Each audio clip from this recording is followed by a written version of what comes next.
तो दोस्तों, स्वागत है आपका हमारी एक और खौफनाक सी कहानी में। आज मैं आपको एक चुड़ैल की कहानी सुनाऊंगा जो आधी रात में सड़कों पर घूमती है और लोगों के दरवाजे पर दस्तक देती है। लेकिन कहानी में आगे बढ़ने से पहले अगर आप हमारे चैनल पर आज पहली बार आए हैं तो हमारे चैनल को सब्सक्राइब जरूर कर लें। तो चलिए बढ़ते हैं अपनी आज की कहानी की ओर।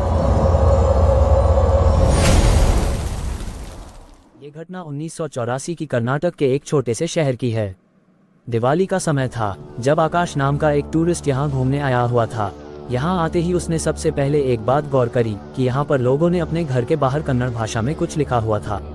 जब उसने इस बारे में वहाँ के एक लोकल आदमी से पूछा तो उसने बताया कि इसका मतलब है नालेबा यानी कलाना। उस आदमी ने बताया कि रात के समय यहाँ पर एक चुड़ैल घूमती है जो मर्दों को उठा कर ले जाती है और फिर उन्हें मार देती है। इसीलिए लोगों ने अपने घर के बाहर नालेबा लिखा हुआ है। लेकिन आकाश को ये बात सिर्फ एक अफवाह लग रही थी, इसीलिए उसको इस बात पर यकीन नहीं हुआ। आकाश वहां से चला गया। उसने वहां के कई मार्केट घूमे जो कि दिवाली होने के कारण बहुत अच्छे सजे हुए थे। जैसे जैसे शाम हो रही थी मार्केट की रौनक और बढ़ रही थी और लोग भी वहां घूमने आ रहे थे। लेकिन जैसे ही रात के तकरीबन 9 बजे वो पूरा मार्केट बंद होने लगा और लोग भी अपने घरों में बंद होने लगे और अब थोड़ी ही देर में वो पूरा मार्केट सुनसान हो गया। आकाश को ये देखकर बहुत अजीब लगा कि दिवाली का टाइम होने के कारण भी मार्केट इतनी जल्दी बंद हो गया और लोग भी अपने घरों में बंद हो गए। लेकिन आकाश ने इन बातों को नज़रअंदाज किया और अपनी बाइक चालू करके अपने घर की तरफ बढ़ गया।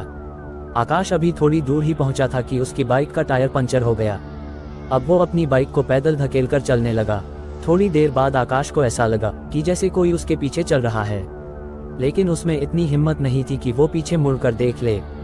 अब आकाश अपनी बाइक को जल्दी जल्दी लेकर चलने लगा कि तभी किसी ने उसका नाम लेकर पुकारा, आकाश आकाश। उसने बाइक के मिरर में देखा तो उसकी आंखें मानो फटी की फटी रह गईं। आकाश अपनी बाइक को वहीं छोड़कर अपने घर की तरफ भागने लगा। आकाश अपने घर पहुंचते ही घर का दरवाजा बंद कर लिया, लेकिन अभी भी उसको बाहर से अजीबोगरीब आवाजें आ रही थीं। लेकिन थोड़ी देर बाद वो आवाजें आना बंद हो गईं। आकाश ने दरवाजा खोलकर देखा तो बाहर कोई भी नहीं था और अब जैसे ही वो पीछे मुड़कर दरवाजा बंद करने लगा तो उस पर एक भयानक औरत ने हमला कर दिया और जब सुबह हुई तो वो अपने घर में बेहोश पड़ा था। लोगों ने बताया कि आकाश उस गांव का नहीं था, इसलिए उस स्त्री ने उसे कुछ नहीं किया। आकाश को आज तक नहीं समझ आया कि उस रात उसके साथ क्या हुआ। तो दोस्तों, आज की कहानी में बस इतना ही। आज की कहानी अगर आपको अच्छी लगी तो वीडियो को लाइक करें और चैनल को सब्सक्राइब जरूर कर लें।